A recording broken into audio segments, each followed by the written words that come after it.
So you were saying you've listened to a total of 3 podcasts? I think it's 3, yeah. I listened to a couple of podcasts by The Trap, a sketch group. Okay. That I thought were very funny, and I've listened to Stephen Fry. Now, I'm never quite sure whether they're podcasts. If you buy them on iTunes, is that a podcast? Yeah. Yeah, okay. Well, that'll be a podcast. Yeah, he did one about poetry, I think. Okay. It's quite interesting. He did a really famous one with Richard Herring. I don't know if you heard that one. No. Okay. No, what was that about? Richard Herring does a comedy podcast. Right, okay. Called Rehelistapa, and it's Richard Herring's Leicester Square Theatre podcast. Right. And it's he invites people on and asks some sort of odd questions. And one of them was, what's it like being Stephen Fry? And he talked very openly about his depression and suicide. And Richard still managed to make it quite amusing because he kept sort of jumping in.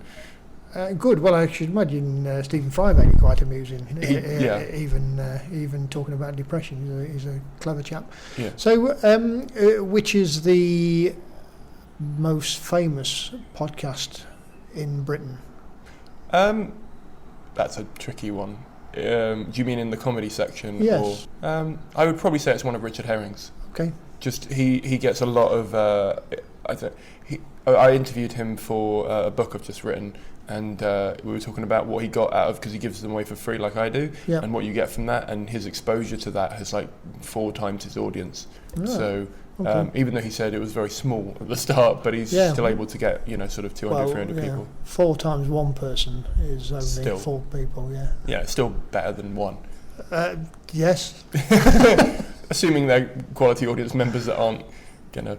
Yeah, well, Jesus started with 12, didn't he? So he did all right, didn't he? He did all right. It's like, I was talking to Nick Helm, we were talking about him before we started. Yeah. I was chatting to him on a train, actually, and he was saying that when he did Uncle, it started to bring in a whole new batch of people that were expecting him to do Uncle in stand-up. Oh, right, yeah. And if you've seen his stand-up, it's nothing like that. I've seen his stand-up many times, yes. No. Of course, we made Uncle, of course. Yeah. He was just saying that it was just a really interesting wave of people that started to come and see him live, and it was quite hard to, because he had walkouts and things, because obviously if you can imagine. Yeah. No.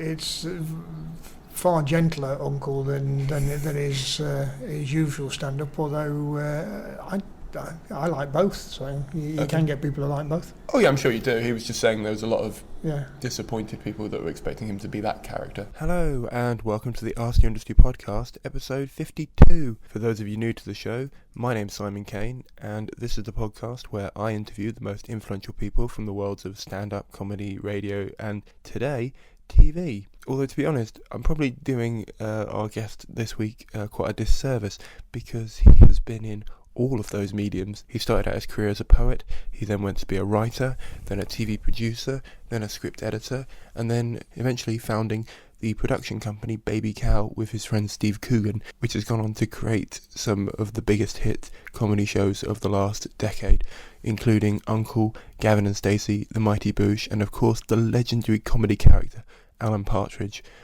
We get into how he got his start in the industry, why he got into the industry, what drives him to try different projects, how he picks different projects, and just so many different things, including why he picked a stage name, how he came to that stage name, why he got reviewed in the Telegraph as the funniest man you've never heard of, and why he sort of stays under the radar and likes being able to walk down the street and not be noticed by people.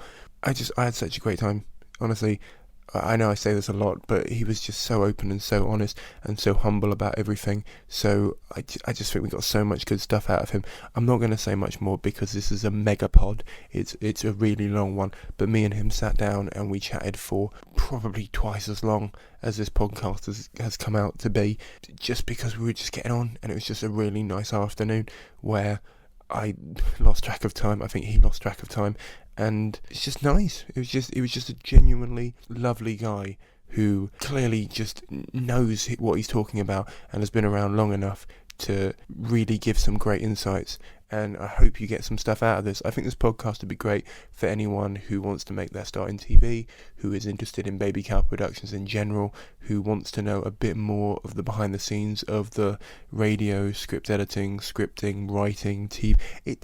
I can't imagine it not having something applicable to most people working in the live medium or TV or radio today. So pass it on if you think that you know someone who will enjoy it just as much as you have. If you would like to support the podcast, please subscribe and you'll get told in your inbox when we have a new episode out. I do 3 a month, 1 every 10 days. So if you want to know when the next one's out, that's the best way of doing it. If you have 20 seconds, please give us a review in iTunes. We're up to 47 reviews now. It would be great if we get that over 50. I would just love to get back to when we had more reviews than episodes. That'd be incredible, but no pressure there if you don't have time or you don't want to, or you've already done it and you don't want to make a second iTunes account. Totally understand. However, it does help with the rankings, or that's what I've been told, and also it helps with future guests because they read them and they think, oh great, there's a great audience there, we'll come on. I've just had Imando Emanucci sign up to this podcast, which I'm so excited about having the interview for, and I've got another guest. I can't say it yet. It's driving me mad because if we get them, they're massive. And just join up or join the Facebook group, which is called RC Industry Podcast, and it's on Facebook, obviously. That will be the best place to find out when this and other guests get announced. And also, you can ask some questions there. I open it up to the forum, so if you have anything to ask future guests, join the group and you'll be the first person to find out, first of all, when they've signed up, and second of all, when you can ask some questions. Without any more delays, this is Henry Normal. So we were talking about podcasts and what defines a podcast. Now I was asking whether Mid-Morning Matters was a podcast. For me, a podcast. The beauty of a podcast is that it can be any length, because on TV or radio you have a set sort of, like 28. I think it's 28 minutes for like a BBC half hour or something like that. Yeah.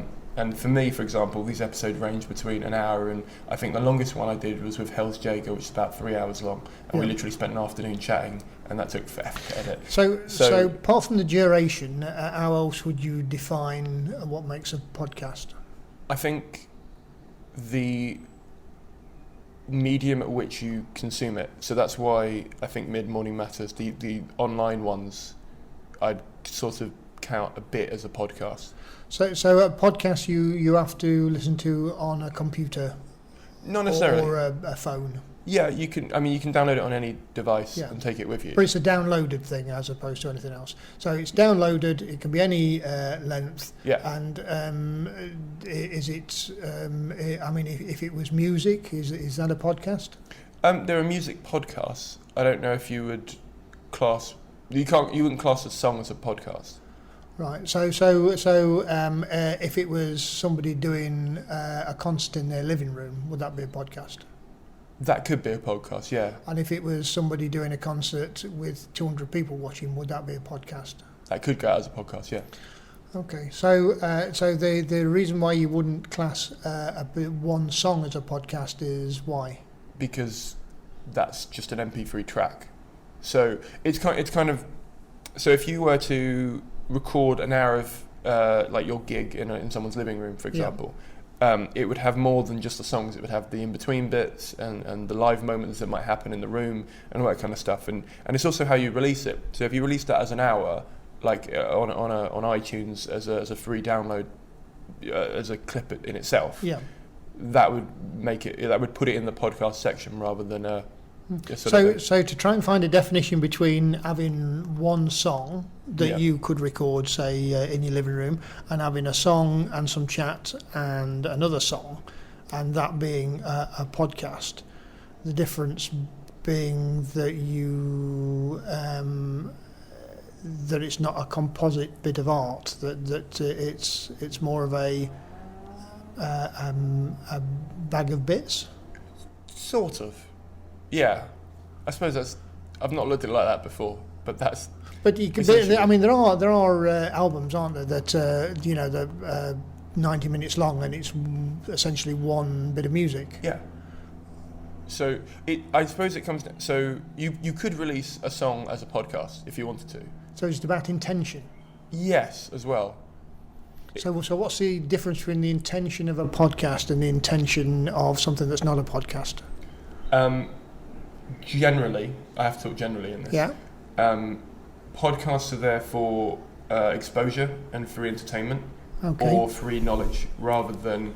And I mean, you can charge for them. Like there are methods of making your, I think they're called podcast premiums or premium podcast or something like that. Yeah. So you can like charge per download if you want to. Yeah. Personally, I don't do that, and I don't know many other performers that do, because you need to build the audience of So it before. in terms of intention, you could say then that it's not about a financial gain. No, it's about something else. Right. So if you were to do anything free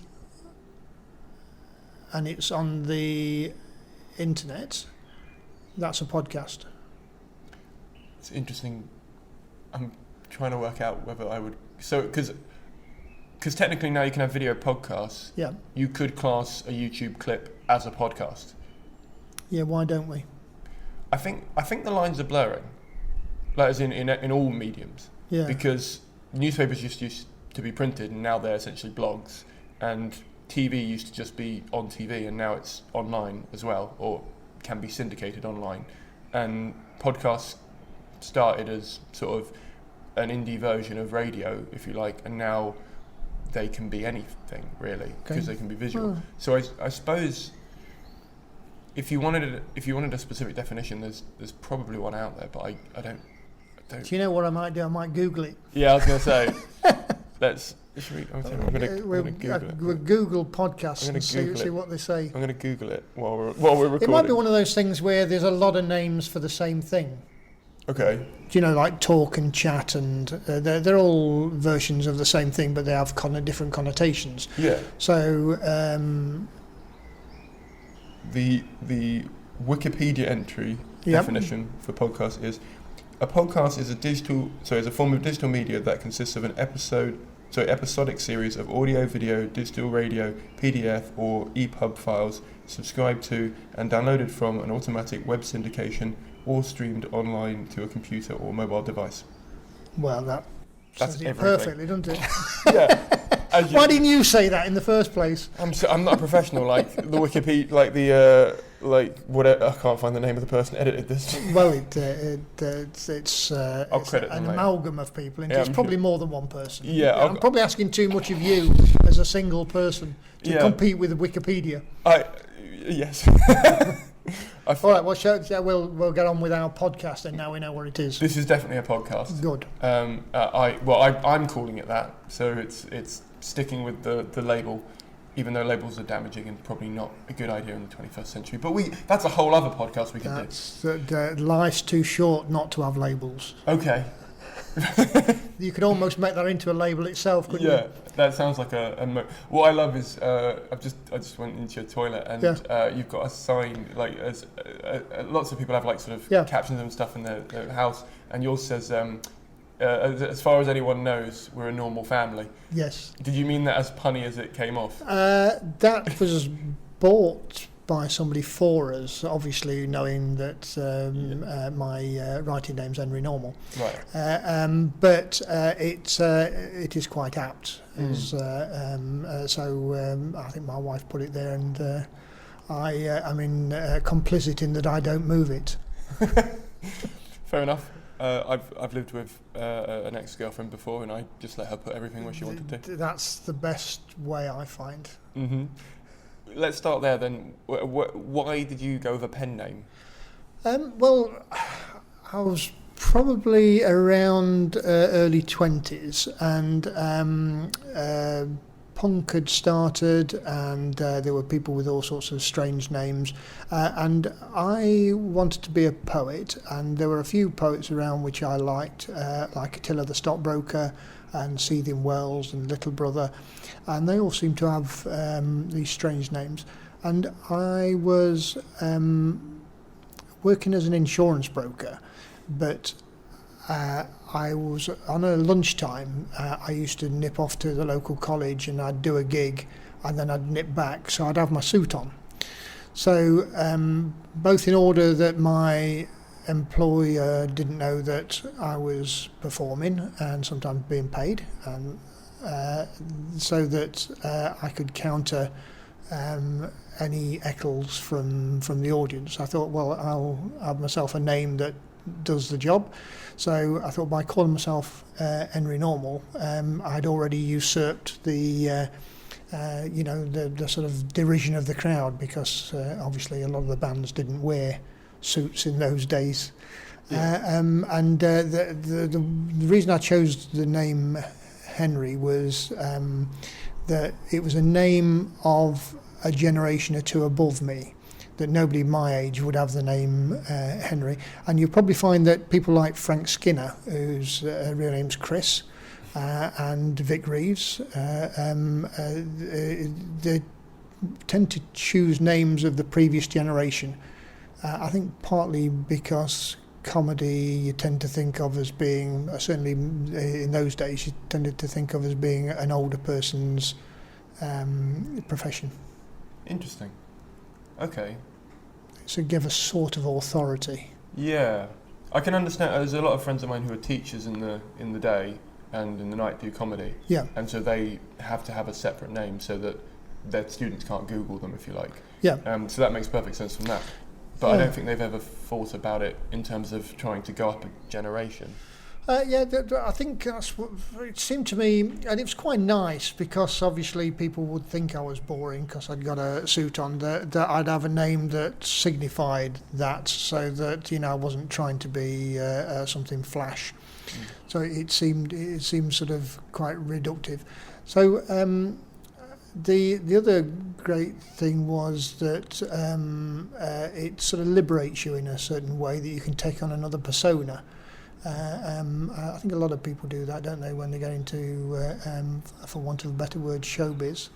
That when you're actually on the stage, you're a heightened version of yourself, and those that aren't an heightened version of themselves usually are a pain in the arse when they're off stage.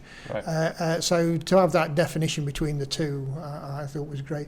I remember Elvis Costello, who's obviously not really called Elvis Costello, did some gigs in his, is it Declan McManus, I think his real name is, did some gigs in his real name about a year after I'd started. And it slightly annoyed me that he tried to change his name back. So I sort of made a pact with myself, my two selves, that I would never do that. So I've always retained the name Henry Normal, even though there's no real need for it when I was at Baby Cow. So do you prefer to be called Henry then? Everybody calls me Henry. Okay. My wife calls me Henry. So have you legally changed your name? No. Okay. So if post comes here, does it come to Henry? If it's for my passport, no. Obviously, but if it's a lot of other posts, yes. I tried to. I opened a bank account. I tried to get them to put "Sir" on my letters. They wouldn't let me do it. Because the thing is, it had an option on it when you signed up online to click "Sir," and I did that, and they rang me up and said you can't do that. So I went back and did "Doctor," but then they rang me and asked for my a copy of my doctorate. Did they really? Yeah, oh, it was really annoying. You didn't say that's my first name, Doctor. No, it was the suffix. Oh. Yeah. Just trying to annoy banks. No, you should not. You should keep your head down with banks and police. You keep your head down. Okay, it was more, and this will probably get edited out. But it was more. I joined the bank literally to use their coin counting machine and transfer it to another bank that I actually use. Oh yeah. Yeah, because I do the free fringe, as I mentioned. Yeah. So I get a bucket of change, and Metro Bank let you pour your change into their machine, and they give you a slip that lets it go into their account. I've never been a fan of banks. I've never trusted them. I remember when I was young, used to get on the back of crisp packets. Used to get fantastic facts, and I remember reading one that said a woman in Mexico would go to the bank every day, take her money out, count it, and put it back. And I've always had a very similar sort of attitude that I deal with them as least as I can. Fair enough. Yeah, I try and stay away from them. Banks, lawyers, police, anything official. Okay.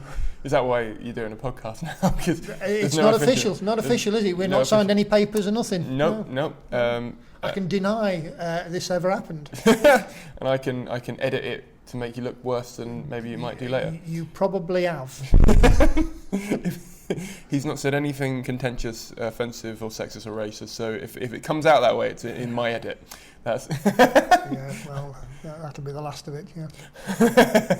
Well, because I spoke to Phil Jupitus last year in Edinburgh, and he was obviously Porky the Poet when he started out. And I remember talking to Stuart Lee as well when he was saying that like he saw Ted Chippington open for the Fall and stuff. Yes. And so, I mean, can you paint a slight picture for people that maybe are listening to this who have never opened for a band or are wondering what it was like as a comedy poet opening for a punk band? Well, the problem was at the time there wasn't any comedy clubs, and so I was based in Manchester and Chesterfield during this time.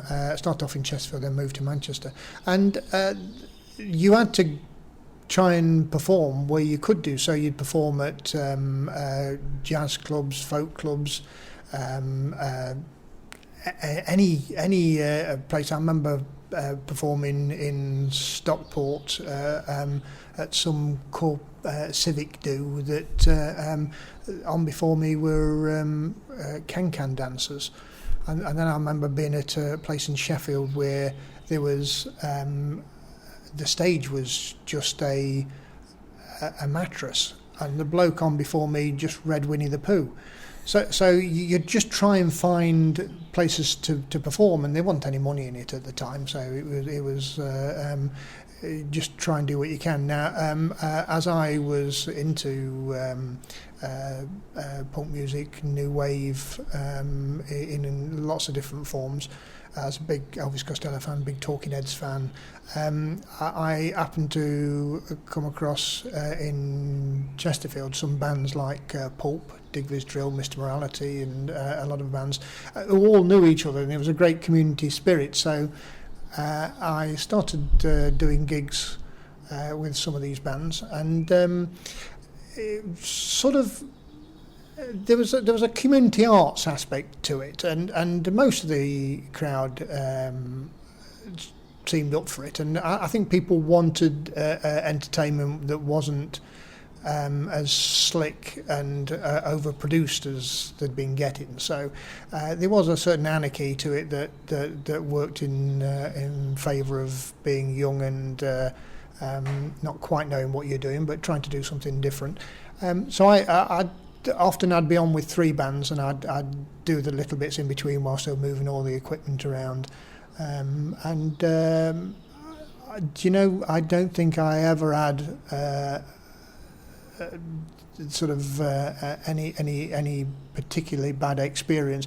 I remember doing a Battle of the Bands competition once, and the thing about Battle of the Bands competitions are that you come to support your band. So when all the other bands are on, you basically don't like all the other bands. So if there's 8 bands, then you 8. 7 of them and love one of them, and so I had to be on all the way through. So I think essentially not only did they hate the other 7 bands, but they hated me. But I unified them all in the fact that all 8 supporters of the 8 bands hated me. Yeah. But I enjoyed it, and it was fun. But there was a sort of sense of it didn't really matter. It didn't really matter if it went according to plan or whether it went askew, because it was all experimental.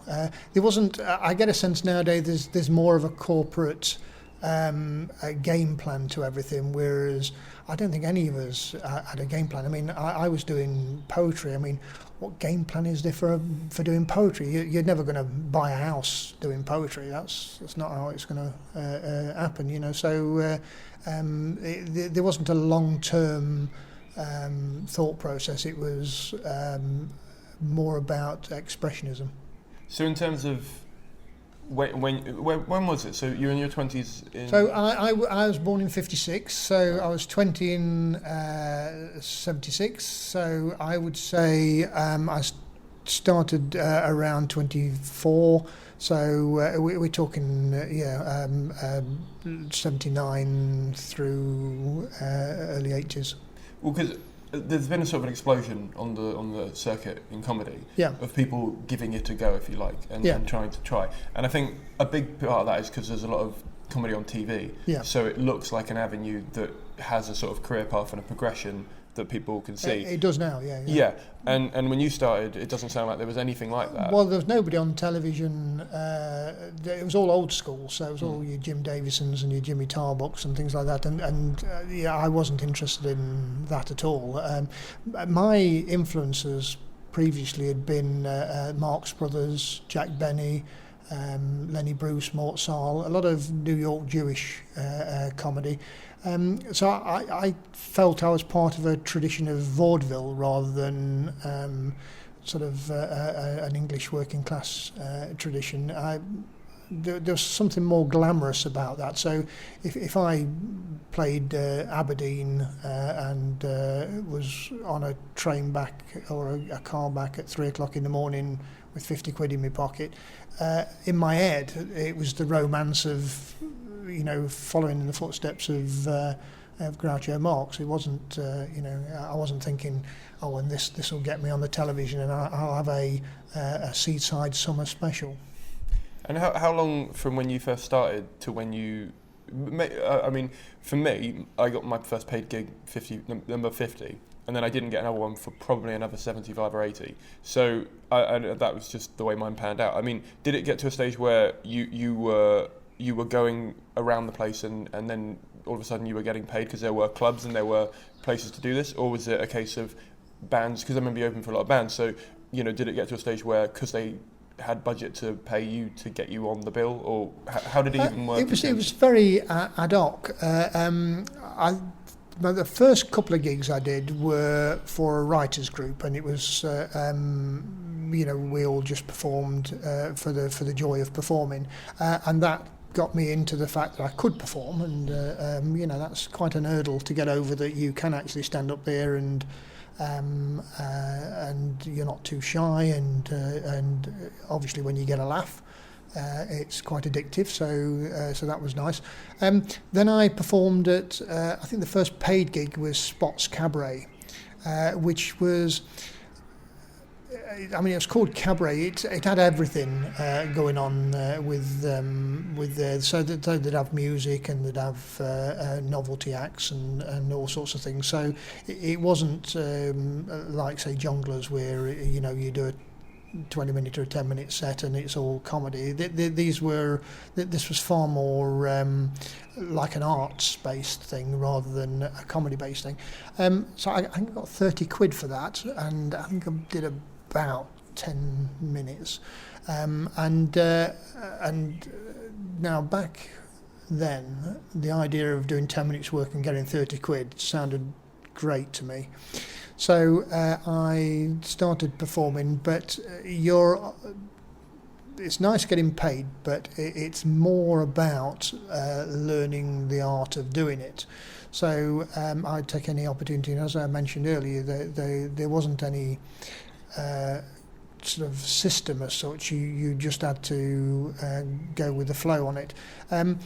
There was a thing called the Poetry Secretariat, where if you were a poet, you could apply to the Poetry Secretariat, and they would pay the producer of the gig. They would pay them £70, and they would be able to pass that on to you. So I'm sure Porky the Poet and Tiller and a lot of the people around the time would apply for those things, and within a year you could probably get, 10 to 20 of these £70 payments. So what tended to happen in the north was that people would put on comedy events and they'd at least put one poet on, and sometimes you get the £70 and then you would actually spread it around the other acts as well. So I performed at a place in Manchester called Tameside Theatre, and it's where Steve Coogan started when he was about 20, we'd only get in oh, 10 to 20 people, and so you weren't going to make a fortune on the actual receipts. So something like having a bit of arts funding helped a little bit. Yeah. I mean, there's a lot less arts funding now. Yeah, with the bands, very often we didn't get paid at all. I mean, I remember going with Pulp and Digviz Drill, unloading all the equipment at a place, I think Malvern, setting up. Not one person turned up, so we took all the equipment back, put it in the van, and drove back to Sheffield. Long drive. So yeah, it is a long drive after.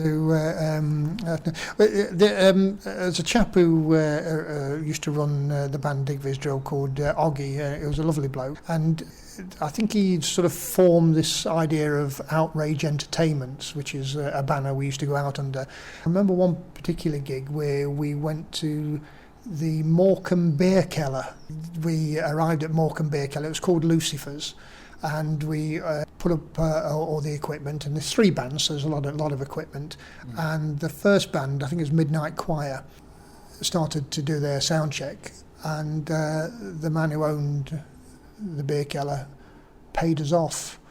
We put the equipment back in, and we drove back, and I always remember driving back in a van that said Outrage on the side of it, and there we just took the money and drove off. Amazing. Oh God. But I mean, for you, I assume that would also be quite disappointing because you wanted the creative outlet. So yes, but we were having fun as a group of people setting out on a journey. So as you say, on that particular night, it was disappointing. But the whole atmosphere of what you were doing and what you were doing next week and that was, I thought, very romantic. Mm. Yeah, I find it's very easy to romanticise the circuit, even now with the way that it is. Yeah. I mean, I have a habit of doing that in life anyway, but it's very easy when you're sort of on the train back to get through it to go. But you got to remember, I'd been an insurance broker from the age of 17. So the idea of sitting in an office, pushing a pen, and that being for the rest of your life. This was exciting. Whether something happened or nothing happened, you were off on a journey. So I got to a stage when I'd been made the manager of the Hull office, so I'd moved up to Hull, and everybody I talked to were in their 50s, and I was 20. Punk had started happening, and Too Much Too Young in the charts. I was there putting my knives in the knife drawer and my forks in the fork bit and my spoons in the spoon bit and getting matching crockery and thinking, I'm old. What am I doing? I'm old. And then I went to see Animal House with Belushi, and there was all these people who looked older than me, even though they were supposed to be students, and they were having fun. And I just thought, well, that's it. I'm going to have some fun. Yeah. No, that's a good philosophy behind it. I mean, I told you I'm a writer during the day, but that does involve going to an office and sitting down and sort of scheduling out tweets for brands, essentially, which when I tell someone, I write jokes for Twitter, it's easy for them to romanticise, you spend all day on Twitter. Like, that's romantic, is it? Well, no, because a lot of people like wasting time on social media, so the fact that I get paid to do that can be very easy for them to go... Yeah, but you perform at gigs and nights. Yeah. So that to me, that's more of a, the fact that you get up in front of people and you've thought something up, which you then try to communicate. I would have thought, to me, that's the more romantic bit than the Twitter bit. It depends on which group of people I'm talking to. Right. Like people in offices. Is it sad people and happy people? Yeah. People in offices think, you get to spend all day on social media. That must be great. Right, and people who are in come to gigs and things get excited about the fact that you perform. So, and I suppose they are much happier than the people in offices. Yeah, I'm afraid I don't quite understand the lure of social media. Are you on any social media?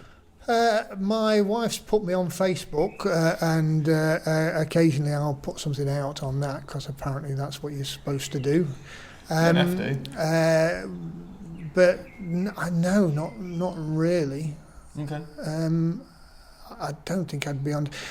I tried to go on Twitter because I wanted to follow the Alan Partridge Twitters.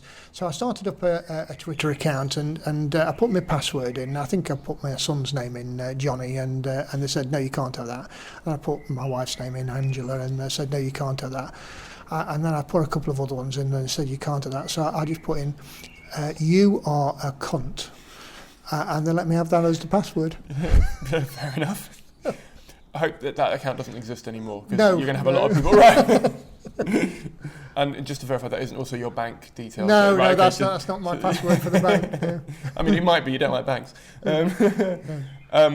So how long were you in insurance? I mean, how long were you learning the craft? Because I don't do poetry. I have no idea. I think I wrote one poem at school. Yeah. That's about it. I mean, how long does it take for you to become a poet, as it were? Like, how long were you still doing insurance? That's a very good question, but I think it's I think it differs for different people. So there's two types of poetry. There's comic verse, and then there's poetry where you're trying to express a little bit more meaningful.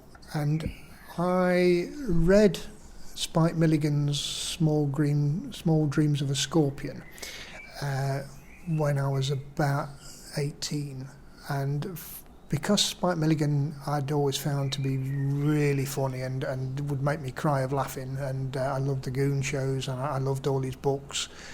The fact that he was so serious in Small Dreams of a Scorpion really impressed me, and there was something about the accessibility of what he was doing that I loved. And I saw John Cooper Clarke, I saw Roger McGough, and I read Brian Patton and Adrian Mitchell, and there was something, I'd say, accessible about them all that I thought there's something slightly more substantial than what I was hearing in stand-up at the time.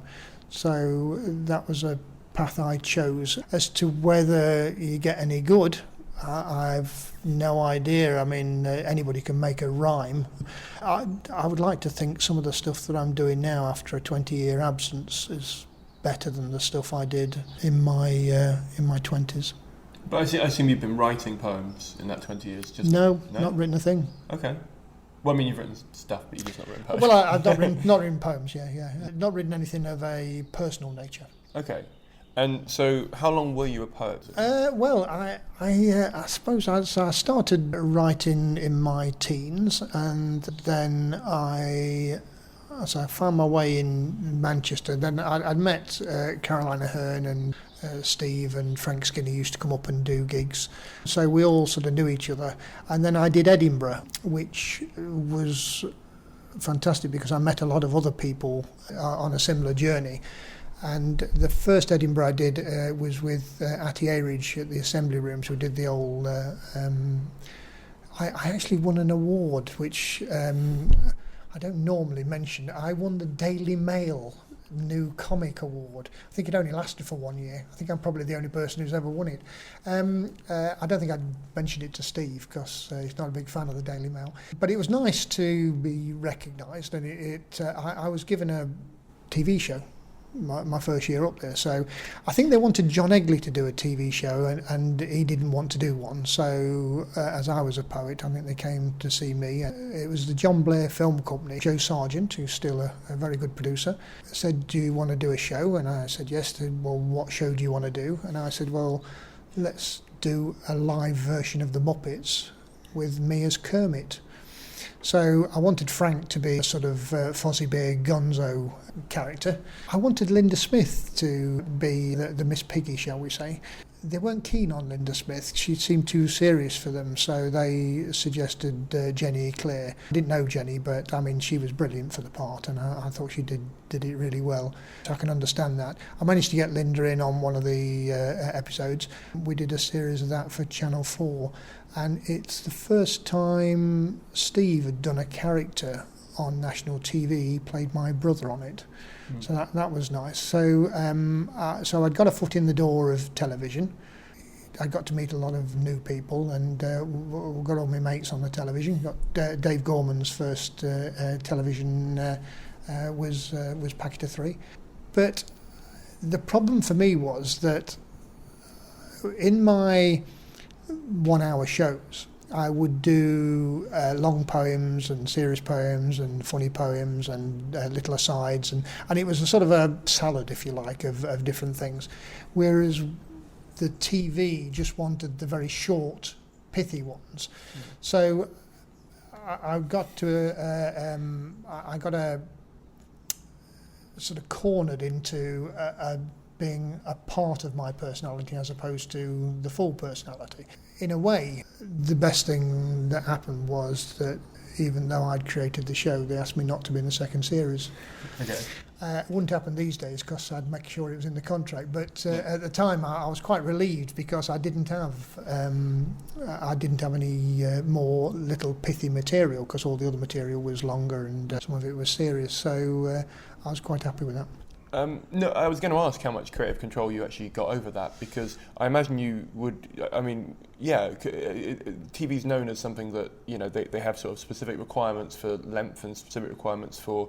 I think at the moment there's in some departments, you know, laughs per minute and structures and things like that. So I'm wondering. I don't think the knowledge that we gained later on, none of us had at that time, and I don't think the producers had that awareness of it. Certainly, I'd never acted before, and nobody in any stage of that production said, "Oh, you know, can you act? This is how you act. This is what'll help you." It was just, "Oh, you do stand up on the stage. Here's a show. Do something." So you know, we were all doing as best. I thought it was a funny show. I don't think artistically it would stack up against, you know, great shows. But it was a fun show to do, and we were trying to do something different. I was very happy to get back to doing live shows, and so then I went to Edinburgh and did a show called Henry Nummell's Encyclopedia Poetica.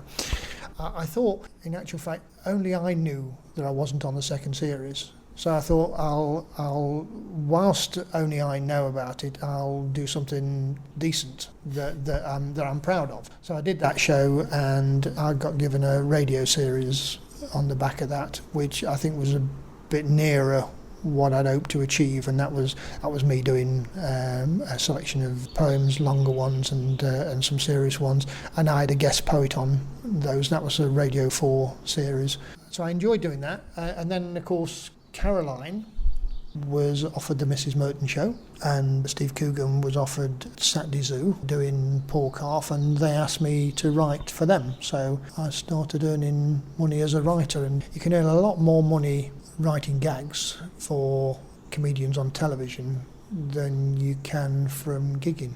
Yeah, because I was writing for both of them, so I was basically doing two. So if you look at the early years of doing that, we wrote 3 series of the Mrs. Merton show, and I was writing Coogan's Run, Tony Farino, and Paul and Pauline Calf video diaries. So by working with both of them, I had quite a lot of output, and they all won awards. You know, it was great fun working with Caroline. Dave Gorman was on the first 2 series of the Mrs. Merton show, so he was good fun to work with, and Craig. I worked predominantly with Steve on Coogan's Run and Tony Farino. And so you done your first series of that. That was a British series, so it was like 8 episodes or 6 episodes, wasn't it? I think it was 8 episodes of 45 minutes. It was quite a big one. Well, actually, I was going to go back slightly and ask, when you did your first show, which you were only in the first series of, how long did it take for you? Because you've never done TV before, so I'm wondering how much support you got with that, and because it sounds like it was very, like you said, chaotic but organic, because you were all sort of working in tandem towards. Was it like a creative goal that you all had, or? I mean, going up to do Edinburgh, then obviously you knew that television people were coming, so that was part of the objective of going up there.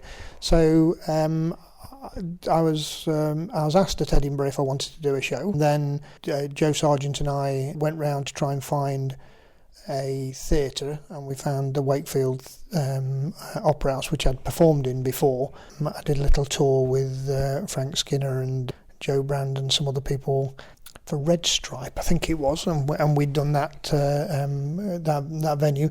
So we chose that, having got Frank and Jenny on the show. Sort of wrote it together. We were given a couple of script editors. I think the whole thing took less than a year. I didn't feel that we were very much in control of it. Not in the way that I would expect people who worked with Baby Cow now to feel more in control, and certainly some of the lessons that I learnt from trying to write stuff and perform, we've carried forward into the producing. But after that series, as I say, I stepped back more to be a writer.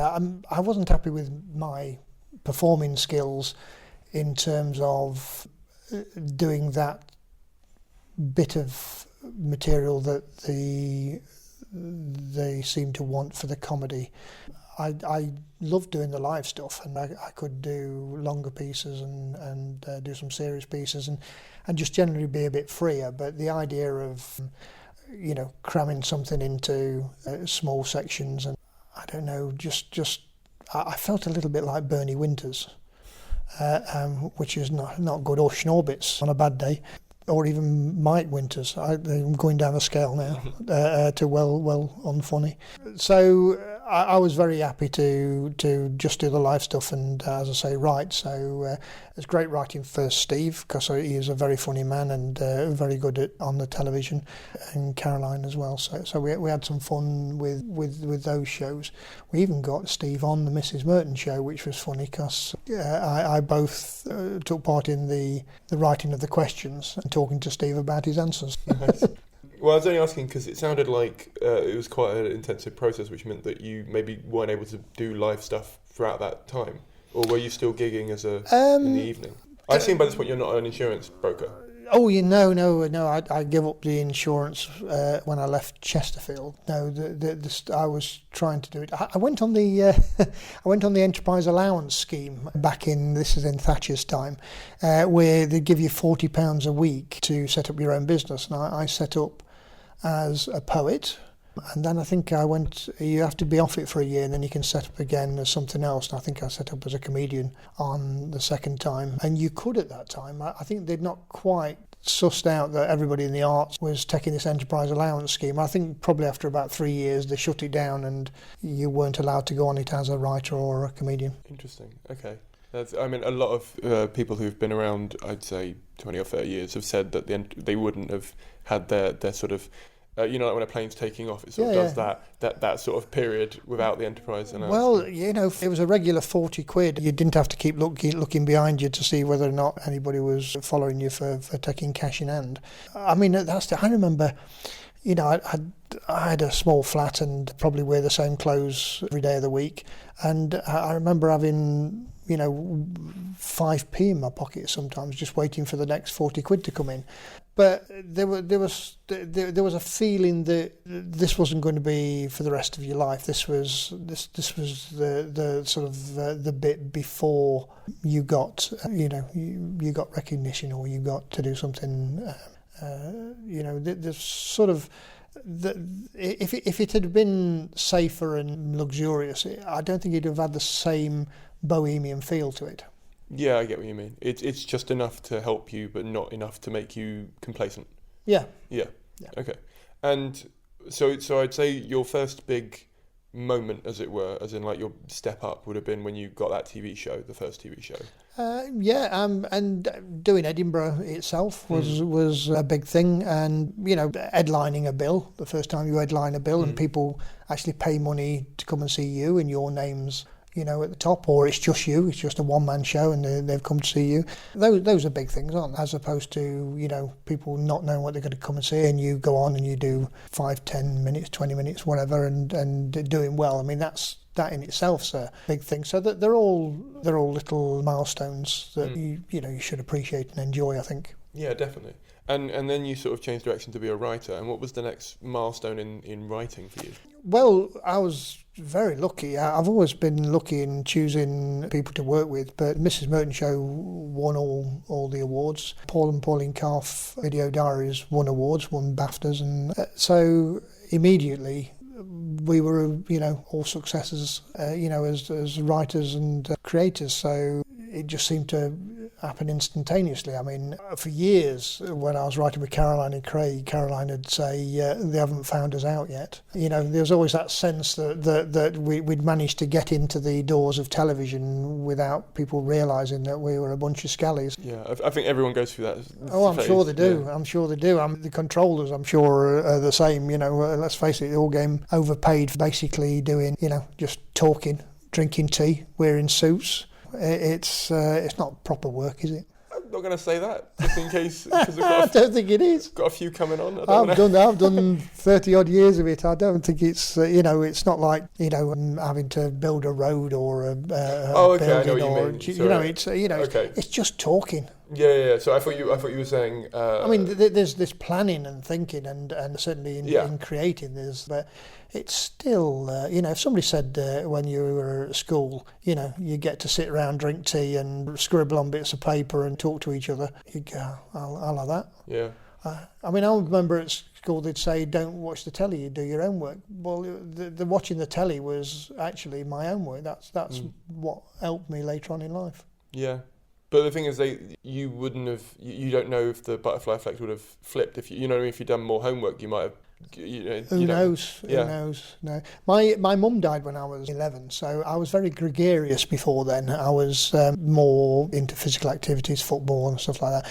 And then after my mum died, I became more bookish. So I'd read a lot. And so I think that probably had the biggest effect on me getting into something creative. I think if my mum hadn't died, she died in a car crash, I think I would have been a greengrocer. Right. It's true, because we ran a greengrocer's business. Okay. My mum ran a greengrocer, and I used to wig off school on a Thursday and Friday, and I'd go on the van with her and sell potatoes. I didn't know you had a greengrocer. That's why it was so random to me. It sounds random, but there you go. Yeah, okay. There was a logic to it. Yeah, definitely. And in the Independent, I read a interesting quote review of what they called you. Yeah. They basically said you're the funniest person that you've never heard of. That's a lovely quote. I don't necessarily think it's true, but it's, I quite like not being an household name. I quite like the fact that I can get on a bus or a train and nobody knows who I am, and I quite like being funny when I want to be funny,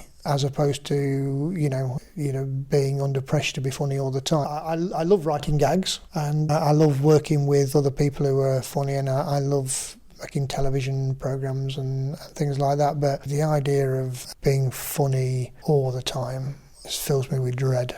Yeah, I think it when it doesn't feel like a job, it's fun. Yes. And when it feels like... It's about expression, I think. We'd lovely to think that you're an artist. Now, I don't think you're necessarily an artist all the time. I don't think even artists are artists all the time. And I think when you're not an artist, it's nice to be a craftsman. And when you're not a craftsman, it's nice to do a job well. Beyond that, we're probably all opportunists, aren't we? So there's an element of each of those things. You aspire to be an artist when you can. Yeah, definitely.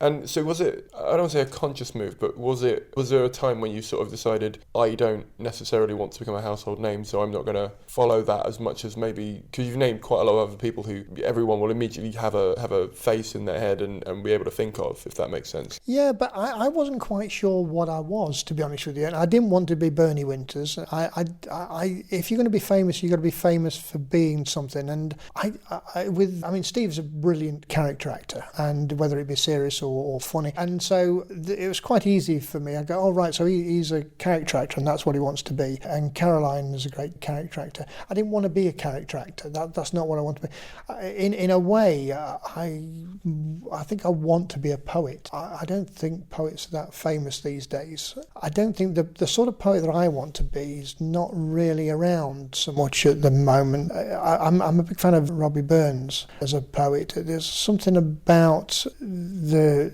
the everyman quality to him, and his verse being accessible that I like, and his lifestyle that he was concerned with epitomises a way forward. Probably what I'm going to be striving for, but that doesn't fit in with television, and it certainly don't fit in with earning a living. So I needed something to do in the meantime. So I was very lucky to know Caroline and Craig and to get on with it and have fun. And we did have a lot of fun making those programmes, and I'm very proud of all the programmes that we made. So I got to a stage where we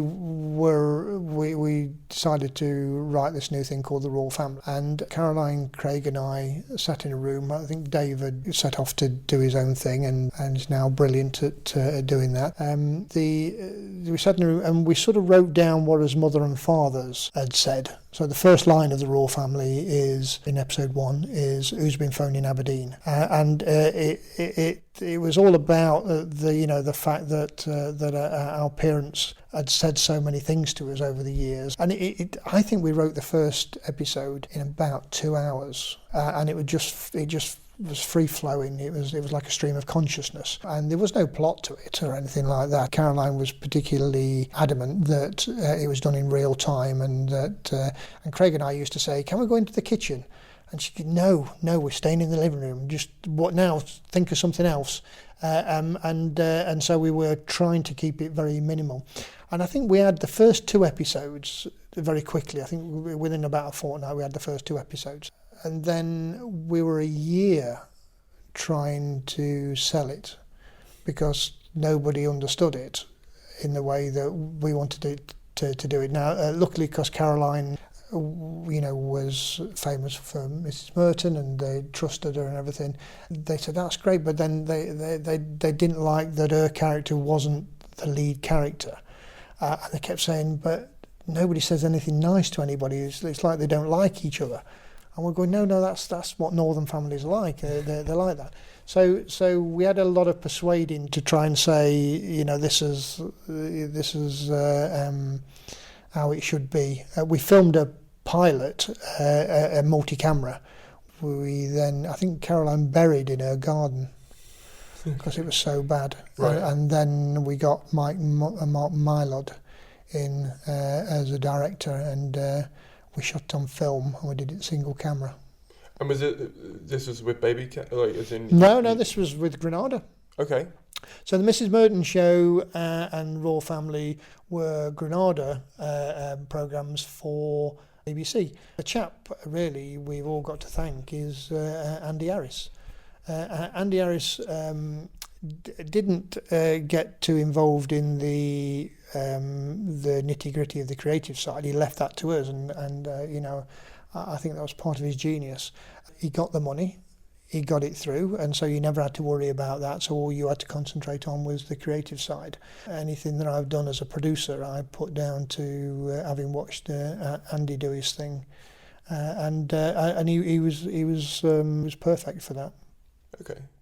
And sorry, go on. And on the Steve's side, the early programmes we made with Steve, Paul and Pauline Calf, Coogan's Run, Tony Farina, were all made with Positive, which is Jeff Posner and Dave Tyler. Okay. And they certainly got the eye for those programmes, and I don't think they'd have put us in such a good position and been so well received if it weren't them. So we were very lucky to work with them. I was asking because I think something like the whole romanticised idea of comedy being like a full-time performer and managing to make your money from the thing you want to do. Yeah. It was just interesting to hear that you wanted to be a poet, but you knew that you needed to find another stream of income because that wasn't going to cut it. And I think it's for me anyway, it's nice to hear that, because I want to be a comedian, but that at the moment isn't cutting it in terms of money. So I'm trying to find other avenues that will hopefully either get that to happen or to cover it.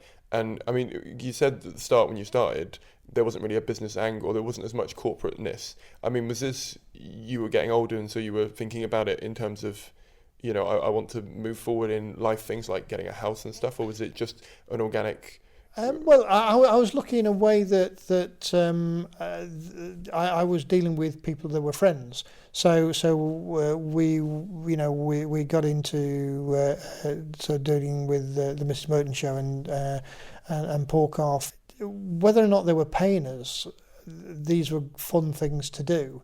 And even though I wasn't going off on my journey of being a poet, doing a few performances around the time, which was nice because it reminds you you're still funny. There were fun games to play, making these things. So I enjoyed that. Once we'd done the Mrs. Merton and Malcolm, which was a show that Caroline, Craig and I did after Royal Family, Steve asked me to write a film, The Parole Officer, which we'd thought up together. So I had to talk to Craig and Caroline and say, this is going to take me a while. I won't be able to do the second series of The Royal Family. I said to them, if you do a one-off, I'll have time to do that, but I won't have time to do a series. And they said, no, we're doing a series. So I wrote The Parole Officer, which we wrote 12 drafts of in the room just above here. Fourth draft was funny, and after that it went downhill. And it was interesting writing that, as neither Steve and I had written a film before. In fact, we went to a place in Brighton, some night class to teach us how to do a film. It's absolutely dreadful, and Steve used to sit up the back and pretend to be a naughty schoolboy. But we learned enough from doing the actual process. And I say doing 12 drafts that certainly put us in good stead for doing narratives from then on. But whilst we were doing that, Steve asked me if we wanted to form a company together, which we could run out of Brighton, because he'd got a daughter in Brighton, and I was just about to have a son. So I had a little think about that. And said yes, and we set up Baby Cow whilst we were writing The Parole Officer. Okay, and what were you? Did you have secured funding for The Parole Officer at the time, or how are you? Yeah, no, The Parole Officer was made by DNA Films. If you look on Google for DNA Films, you'll see that there was a lot of controversy at the time that they'd made a lot of films and were getting a bigger slice of funding than a lot of the other companies. Andrew had just made Trainspotting, so he was very much in vogue, and we wanted to work with him because Trainspotting obviously has an edge to it, and we were trying to do something at the time with a bit of edge. And Duncan Kenworthy had done 4 weddings and a funeral, so he obviously knew how to do popular stuff, and our plan was to do something in between the two. Unfortunately, Andrew went off to do The Beach. Andrew MacDonald went off to do The Beach. Duncan took over, and it moved more towards the mainstream side than the edgy side. So I don't think either Steve or I were particularly happy at the end of the day with the film, but it was a exercise, and I think it's a decent film. Just not a particularly brilliant film. And so before we go into Baby Cow, pre-Baby Cow, obviously it will vary year on year, but it sounds like proportionately of sort of how you were staying out the red, shall we say. It sounds like poetry was sort of a very small snippet of that. And then... by the time we got to this stage, I was earning so much, because as I say, I was working with Steve and Caroline, that I didn't have time to do the poetry. Oh, you weren't even okay. No, not to when we got to The Parole Officer. No, I'd been, because there's about 5 years from Mrs. Merton through to The Parole Officer. So if you took it from your first Edinburgh to just before Baby Cow, that time about period. 5 years, yeah. Yeah.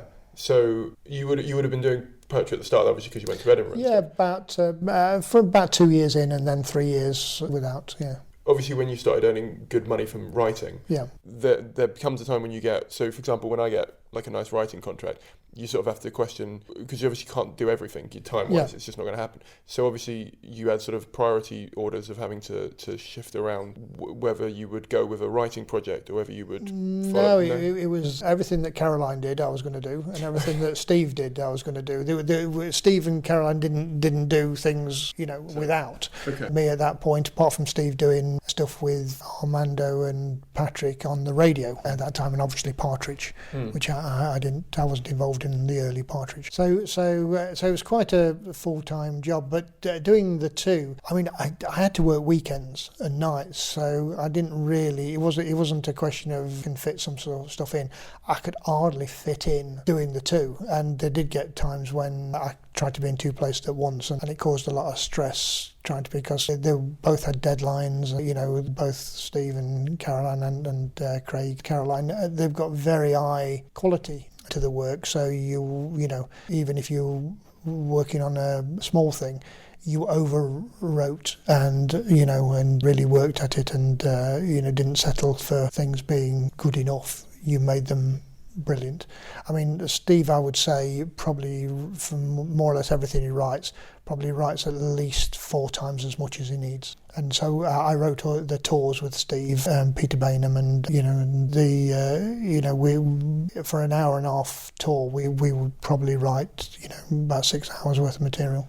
So I'm just in my head working out how much I've probably written to work out for my hour. Yeah. I mean, now, funnily enough, you mentioned gag rates earlier. I always remember The Man Who Thinks Is It. If you get the DVD of that, I once timed that to see how many gags a minute there was. There's a gag every 12 seconds. When I say gag, a laugh, an audience laugh, where the audience all laugh every 12 seconds. As in an audience, not a recorded audience laugh that they have now. No, because they were recorded in front of a live audience.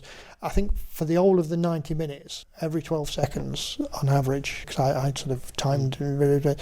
I think that's phenomenal. I'm not sure how many people can hit that sort of pace. That's because Steve was, as I say, owned down 6 hours material to 1.5 hours, and he was very precise with what he does. Definitely. And so you set up Baby Cow, when was that, 1980? 99. Oh, 99, sorry, okay. Yeah, it was the same time as Google. Okay. They've done a little bit better. Well, they've not made many films. They're probably about to. Yeah. They own everything. Yeah. So when you set up Baby Cow, what was there a mission for that? Or was it just to make more TV and have more control over what you were doing? Well, one, it was to be able to be in control ourselves. There's a bit of attraction of it being Brighton based, but I don't think we felt that we were fully in control of some of the more recent things that were happening, that it would be nice to have the final say. Because TV, or the commissioner would have an overriding veto? Well, not the commissioner. I mean, you're always having to deal with commissioners, but just in the producing side of things. So that was good, and it was an adventure. We wanted something new to do. Having done a film, you sort of think, well, right, okay, I've done TV, I've done film. What's the next adventure? So it was a great little adventure. The first person we called was Julia Davis, because Julia had been on Steve's tour, The Man Who Thinks Is It, with Simon Pegg. It was a hell of a tour, that. So we rang Julia up, and she said she wanted to do something with Rob Brydon, and we'd never heard of Rob Brydon, so brought Rob Brydon over here to this house. We met him, and he seemed a nice bloke, and he gave us a tape that he'd made, 10 minutes of a thing called Marion and Jeff. When they'd gone, Steve and I put it in I think it was a VHS, and watched it, and then Steve looked out that window and I looked out that window, because we both got a tear in his eye, and said, oh, that's brilliant, we're going to have to do that. So the first 2 programmes that we made were Marion and Jeff and Human Remains with Julia and Rob, and they both won awards. I think both of them won an RTS. That was the first award ceremony we went to. How many... Because it sounds like in the early days it was just friends telling you about ideas they'd had. I mean, were there unsolicited scripts starting to come in from the start? Or? There was. So we had an office in Brighton, and we'd done a deal with the BBC that they would give us 2 years, that they would give us a guaranteed output. So we knew we were going to make some stuff, and so they opted for those two as the first two shows. How normal is that, by the way? Like, as in how? I think it's because Steve had done so well with Partridge. I mean, at the time, words like vanity deals were put about, but Steve was very adamant it wouldn't be a vanity deal, and we made sure that Steve wasn't in the first two shows that we did, so that that wouldn't come over as a thing. So the first show Steve was in that we made was Dr. Terrible. Dr. Terrible came about because Graham Duff, who lives locally, popped into the office that we had in Brighton, and he put, I think it was 3 sides of paper of an idea called Dr. Terrible's House of Horrible. And Steve was in the office one day and he picked it up and he laughed and he said, let's get this bloke in. So we got Graham in, and he's such a lovely bloke, Graham, so he instantly liked him. And we just laughed at the clumsiness of some of the way the Hammer House was made, and the sort of the fondness that we had for them. We just were thinking up ideas for different stories, and just it was like being a kid again. You're just thinking up having a laugh at this sort of make-believe that you're going to do. So we got a script commission off the BBC. Graham, Steve and I wrote Dr. Terrible between us. I think the way it used to happen was Graham would talk through a first draft with me, and then he'd write it up, and then I'd add to that, and then we'd show it Steve. And then Steve would add to it. Because Steve was away, I think he did, whilst we were doing the main writing on that, he was doing Partridge. So it was very, very much tandem projects at that point. You weren't sort of focused on one? No. I think to run a company, you've got to have more than one thing happening at the same time. And of course, with narrative comedy, you have to have scripts lined up. I mean, this became very evident about 2 years down the line when we'd made Dr. Terrible and we made Human Remains, and I was waiting for the next script to come in because you can often take quite a bit of time. We were paying out monies. It seemed like we might go bust. I'd got no scripts to make, so I didn't know what to do, and I came home and I went to bed in my suit and pulled the blankets over me and thought, how are we going to survive? And the next day I went in to see Stuart Murphy at BBC Three, and I sold him a programme called How to Survive, which we renamed Brain Candy, which was 42 comics, including John Bishop, Alan Carr, Jimmy Carr, and Noel Fielding, and loads of comics that are now, Robin Ince, loads of comics that are now sort of on the television, doing stand-up. But the way we did the stand-up was we shot them on location. We changed it into themes, so like crime, parents, sex, different themes, and we juxtaposed so that each comic had one joke. And we did I got Fatboy Slim's company to give us some music, and we did some animation, and we made this mixture of stand-up with music, animation. And when we did that, I think we did 14 episodes of that helped the wheels to keep rolling. We did a similar thing called Wine Gums with poets. So this was about, because we didn't have scripts, about getting pre-existing material. So I got John Cooper Clarke and John Egley and all these poets onto a similar sort of thing where I juxtaposed them with music and animation. And then we did a thing on Shakespeare where I got a lot of the comics we were working with, to people like Mark Lamar and people like that, to do bits of Shakespeare to camera, and we did a similar thing with those. So those 3 shows filled a gap where I'd got no scripts, and by the time we got to the end of those, I'd got scripts, and we were able to continue in business. And if I remember correctly, 1999 or around that time was when like Channel 5 was launching, and there were new channels opening up. Is that right? Channel 5 didn't really do anything for us, but We did go in, but I think their stuff was so mainstream, and we didn't want to be mainstream. But BBC Three was a huge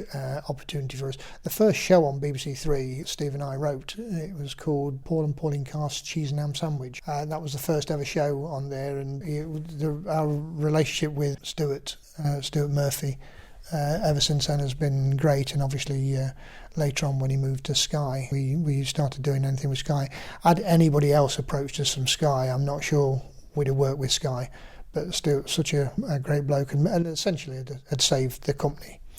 That him and Lucy Lumsden, who was on our first show at the BBC, she was on Human Remains. When she moved to Sky, the fact that it was Stuart and Lucy meant we had no qualms about dealing with Sky, whereas I think we might have done before then because of the Murdoch involvement. Sorry, the only reason I was doing that, I've got my questions written down here. That's right. And I remember when I asked people what they'd like to ask you. I'll be honest, I've not seen every programme you've worked on, but someone asked me, now that you've stopped doing Baby Cow, will you finally finish building your hovercraft? And, yeah. And I was trying to remember whether it was on that show or not. No, it wasn't. That was from Coogan's Run. Yeah. Ernest Moss. I played Steve's brother in Ernest Moss, and I was the chief engineer on the hovercraft project. I think it was only one line, but it's fun that they'd remember that.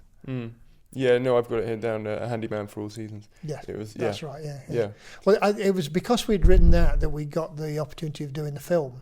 Andrew MacDonald said he'd seen that, and it was so well structured that he thought we could write a film. So it's great when you work on something and that leads to something else, and then that leads to something else. When you first went to Edinburgh, you won an award. Did that help you get the TV? Was that what helped you get? No, I think the fact that John Egley didn't want to do the TV show and they're looking for another poet, and I happen to be a funny poet, was being in the right place at the right time. And I assume there were obviously less comedians and less poets up there at the time, so obviously that helped with that massively. And then you were saying that like the first time you did a show, obviously that also won awards, and so that helped launch you a bit more as well. Because I'm just wondering, at the moment there are more awards than there have ever been. I've grown to 8 awards.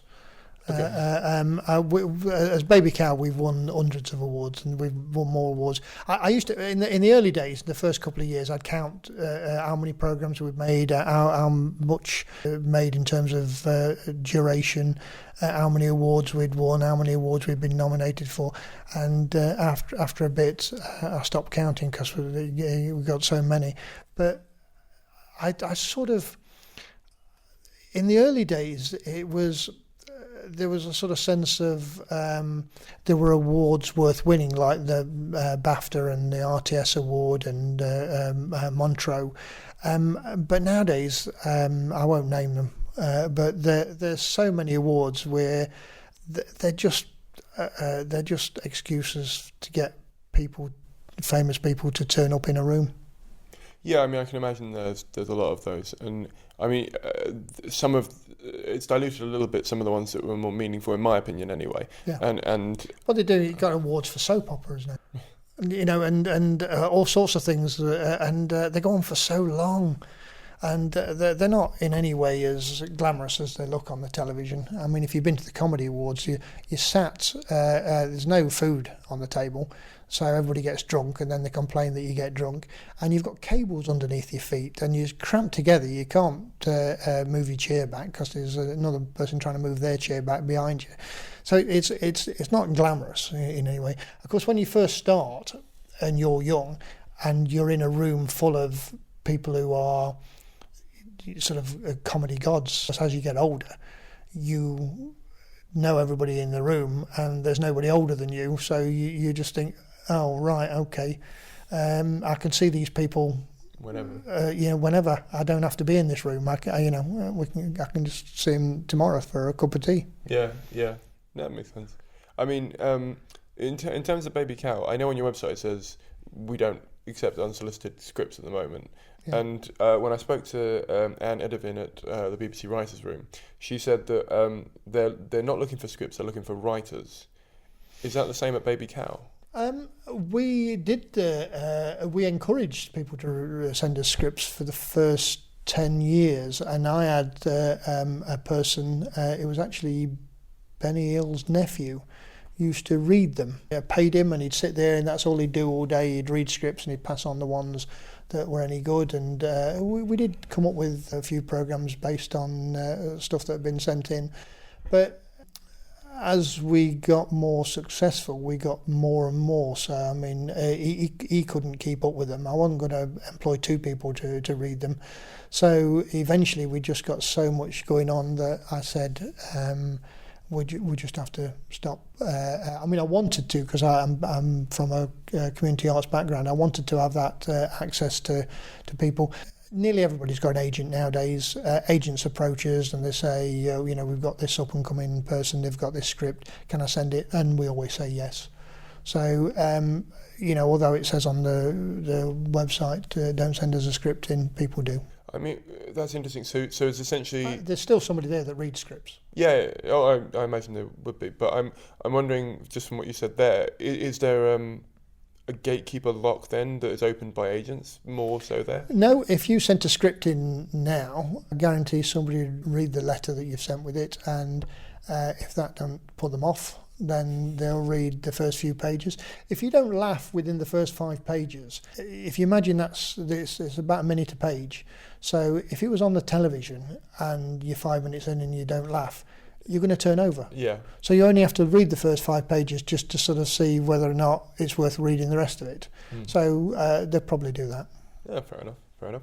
And I mean, TV is evolving quite a lot at the moment, and like we were talking about before, it's merging a lot with the internet. Yeah. And you even said that sort of the most recent Partridge stuff has basically been online stuff, really. Like it went from the film. And well, it's a spoof of online stuff, but the problem with the online stuff is you can't monetize it in the way that you can monetize a full series. So you take a program like Gavin and Stacey.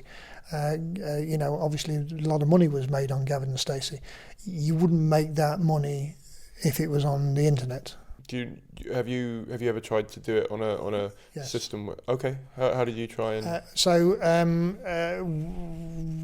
The first comedy series on the internet of any substance was one that we made called We're the Joneses, and we got money from Ford, and we made 84 uploads. I think they're still up there, with Emma Fryer, and we went all around Europe in a car, and the idea is that she finds out that Dad was a sperm donor, and she goes to try and find all the other brothers and sisters. I was on the BBC World Service talking about this at the time, and I was on Channel 4 News, and what we did was we made it in a way that we'd do an episode, there'd be an episode on today, and then we'd say, so what do you want to happen next? And people had, this was at the beginning of Twitter, Twitter in. I can remember thinking that's never going to last, that Twitter rubbish. The Twitter in, and then we'd have a look at that, and then we'd select what we like the sound of. We'd ring it through to where the writers, performers and production were, Amsterdam, Madrid, wherever they were. They would then work that into the script, film it that day or the next day, and then it'd be on the internet as the episode that was on in 2 days' time. And we did that over the 84 runs, and try to do as much interaction. So we'd have people making their own sort of storyline, and then their camera would point at us as our camera pointed at them as we passed. Right. And we'd have things of, who do you want to be in the show, and then we'd get them in the show. So we tried to make it in a different way using the medium. So that was made years ago. So we tried to, now we managed to do that because we got a corporate sponsor for it. So having done that, I tried since, which is how the Foster's thing came about. I tried since to try and find ways to monetize, and we did do a lot of different things to try and make the internet work. But the amount of money that you make by making a show for terrestrial TV, for everybody involved, and the amount of money you make for making anything for the internet are vastly different, in the way that making something on radio is very different from making something on television. Does that... so I've never made anything for TV before. I've got a script idea, but I haven't produced it yet, if that makes sense. So, but I've made I make internet content, and I've both video and audio. And so my question would be, do you get... Obviously, you get paid more if it does well, because you can sort of make money on royalties and syndications and DVD sales and that kind of thing. But up front, is it a case of you... Well, let me give you an idea of the scale. So I've done radio shows, and radio shows maybe in total would cost about 20 grand to make.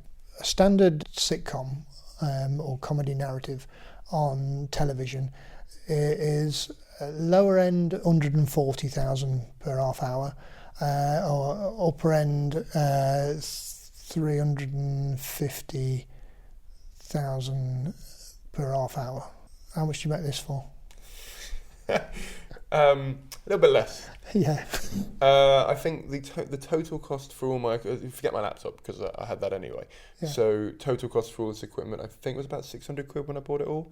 Like first hand, so we're talking recorder, memory card, mics, cable leads. And then I had the software on there. I would say at total, maybe 800 quid. Yeah. Now, artistically, you can do just as much on radio, you can just as much on the internet as you can do on television if you use your artistic intellect. But the idea of a business getting involved in the internet, you couldn't sustain a business. Whereas I say with those sort of figures, if you're making 5 series a year and there's 6 episodes per series, then your turnover's sort of 6 to 10 million. I can see that. Yeah.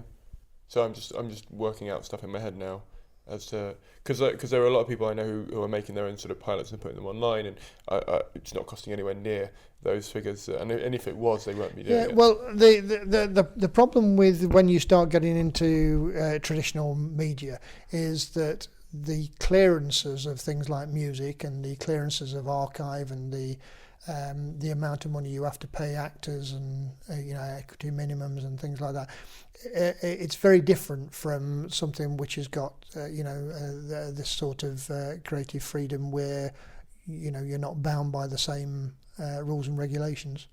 Don't you save a lot of money by being on the BBC music royalty wise though? You save some, but okay. If you want to put that out on DVD, if you want to put it out, you want to sell it around the rest of the world, then you've got to pay for that. So you take a show like Marion and Jeff. So there's music in Marion and Jeff that we wanted to be in the on the BBC, but some of that music they wouldn't allow you to put it on DVD. They wouldn't allow you to play it in America. So you either have to change the music or you have to pay. Okay, makes sense. And when you're picking writing projects, because you've done so many different sort of shows and mediums and things, how do you pick between stuff that gets offered to you and stuff that just comes your way? Like what's your process for deciding what you do and what you don't do? Well, over the years with Baby Cow, it's just been a question of you have to find it funny yourself. Because if you don't find it funny, how are you going to make it funny? And that's so. Every year we'd go up to Edinburgh and we'd look at stuff. So the Boosh came out of having seen them in Edinburgh, and people would send scripts in and we'd read them and see whether or not we felt they were funny, or you'd meet somebody, or you'd go to see a performance. So it really is just a matter of taste, and I would hope that if you looked at the stuff that we've made at Baby Cow over the 16 years, that there is a sort of style. The way I would characterise it is, I think it's about level of obviousness, that we don't like things too obvious, that there's a sort of sense of we try to be a little bit more sophisticated, try to be a little bit warm. We don't make anything cynical or sexist, racist, or that does anybody down. We want everybody to laugh and feel good about the show, and not feel insulted that it's beneath them. I think there are programmes been made over the years where they sort of think that people are a bit thick, so they've got to make them a bit obvious, and we've never done that because Steve and I are probably a little bit snobby. Fair enough. I think if you're going to be snobby, do it with your own company, and and we want to. The rule we said when we first set out is that we'd only make things that we like, and we'd only make things that we would watch. And if we won't watch them, why are we making them? Yeah. I keep saying this to people. I think the why you do something is way more important as to what you're doing. Well, it helps you choose, as you say, and so funnily enough, when you say what you choose. That's so ingrained that I don't think any of my staff even think of it in those sort of terms, that they just read it and think, is that something we do? And by the mass of stuff that we've done, you sort of get a gauge of what we do. People still send us stuff in that we wouldn't do, but majority of stuff seems to be on the right sort of lines. And I read that the BBC owns 25% of Baby Cow, but when you... They own more now because I've sold my shares, but yes. I was going to ask, yeah. Did previously, yeah. Yeah, so you sold, and that's like 73% or something like that. Yeah. Is that sort of a move that was that you trying to sell it to a place that you thought it would be best, best... well, yes, it's a little bit like marrying your daughter off. Right. That you want her to have a good life, and you want her to feel loved, but you don't want her to live in your house for the rest of your life. So you find an happy medium. I think the BBC as an institution has held the torch for comedy over many years, and most of the best comedy programmes have been made either by or for the BBC over the years. The personnel changes, and there's some great individuals at the BBC at any one time, and but as an institution, I think it's worthwhile, and I think BBC Worldwide as their corporate arm has a great future, and the people I was talking to at BBC Worldwide appreciate what we've been doing at Baby Cow, so it seemed to me a good fit. And where do you see TV going in maybe the next 1 to 5 years, maybe? Because if you're it sounds like you're stepping out of that arena. Is there a reason for that because of the way you're seeing it going, or is that something else that you're... No, the reason for that is that I've done enough television and films, and I've built a company to an extent that the challenge now really is to find something that's more personally creative for me. So not needing to think about the security, I'm hoping to go on the adventure I should have gone on about 30 years ago. Okay, but where do you see TV going in the next? Where do I see TV? I'm not sure as I'm an expert. I have an insider knowledge. In terms of comedy, there's always new comics coming up. I've always felt it's a weird arrangement that 60 million people in the country watch the television, and the amount of people who get to choose what comedy's on the television comes to about 10 people. So that sort of system of choosing the programs that go on, I would love to see widened out, and I would love to see it more eclectic, because I think there's a natural tendency for the incumbent people making the decision to go with their own tastes rather than give enough for different tastes. I think with comedy, I'd say I like Spike Milligan, but I equally liked Sid James. So you've got to have a wide enough brief with the comedies that there's something for everyone. So we're about to go into the quickfire last questions. Okay. The quickfire for me, you take as long as you like. Yeah. Although we have got 6 minutes left. I shall be very quick. One of the questions I always ask is, what's the biggest problem in the comedy industry, and how would you solve it? Would that be your answer to that one? No, because I don't think television's the be-all and end-all of the comedy industry. I think the biggest problem in the comedy industry is that people aren't expressing themselves and saying what they want to say. What's happening is people are thinking, what do you want to hear? And they're then providing material for what people want to hear. I'd say get back to creativity and make something funny based on a new and original view of the world. I'd completely agree with that. What is the biggest mistake you've ever made, and how did you overcome it? It's the biggest mistake I've ever made. Oh God. I fell off a bike when I was 7, broke my front tooth. So I've spent the first 20 years of my life not being able to smile. So I don't smile on any photographs. Okay. I'll stick with that. Okay then. What is the most interesting thing you do that nobody ever gets to see? Well, I get to see all the programs that don't get made, and there's a lot of brilliant people doing brilliant stuff that deserve to be on television or film or have a wider exposure. And I've been very lucky to meet some talented geniuses that are yet undiscovered. Brings me on neatly to the next question. Who is the most underrated person in the industry? Who's the most underrated? There's a lot of underrated people, I would say. Of the new people coming up, I like Sean Walsh a lot. I think he's going to have a great future ahead of him. There's a few old guard that I think are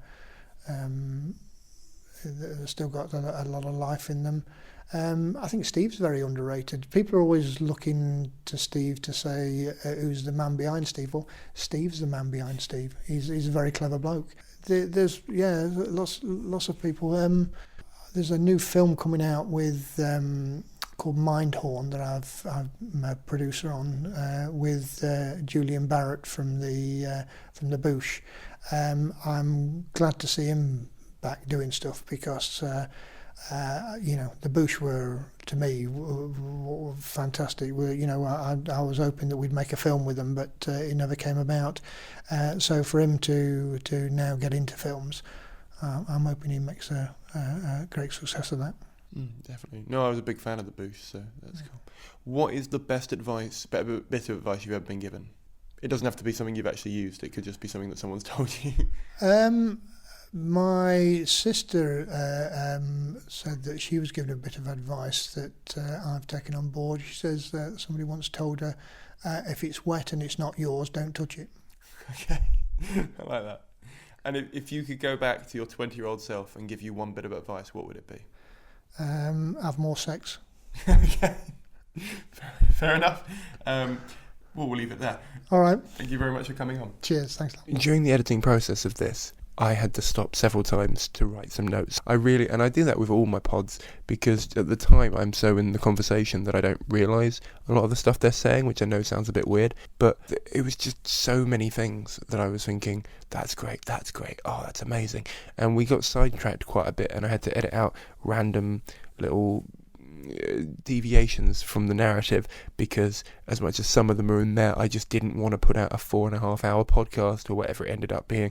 So yeah, I hope you enjoyed that. I hope there wasn't much filler in there, and there was all content that could be perceived as useful, or at least be applicable to somewhere in your career. If you're enjoying this podcast, please share it with a friend. It really helps out, and it really does expand the audience and help get people talking about the subjects that we're talking about. So if you can do that, please do that. As always, you can join the Facebook group, subscribe and give us a review. If you can donate, that'd be great. If you can't, don't worry about it. On the website, there's an option of a one-off payment via PayPal, or you can become a patron for 80p an episode, or $1 is what it is, because it's in American currency. If you can't donate, please do one non-financial supportive thing for the podcast. That can be sharing this on your social media, this could be writing a review, it could be just joining the Facebook group. Honestly, all these things help, because they make the community grow and they make it look better to future guests that I'm contacting. And oh God, I've got some amazing people lined up, and some amazing people who are so close to confirming. And I've just got my date sorted for Edinburgh, which means I can book in some people who are going to be around at the festival, which is so much of an opportunity that I don't want to miss out on. So please do support the podcast in any way you can. I'm in Brighton 3 days this week that the pod has come out, the 23rd, 24th and 25th of May, and then on the 26th I'm in Kent. Then I go to Loughborough and Derby on tour. The links are in the show notes. If you can come to any of those shows, please do support me. If you can't come to those shows, please tell a friend that is in those areas. That'd be really useful and really helpful. All the obvious things. Just please support some way if you can. Thank you very much for listening. Thank you very much for supporting. Thank you very much for donating if you do. And I will see you all in about 10 days' time. Bye.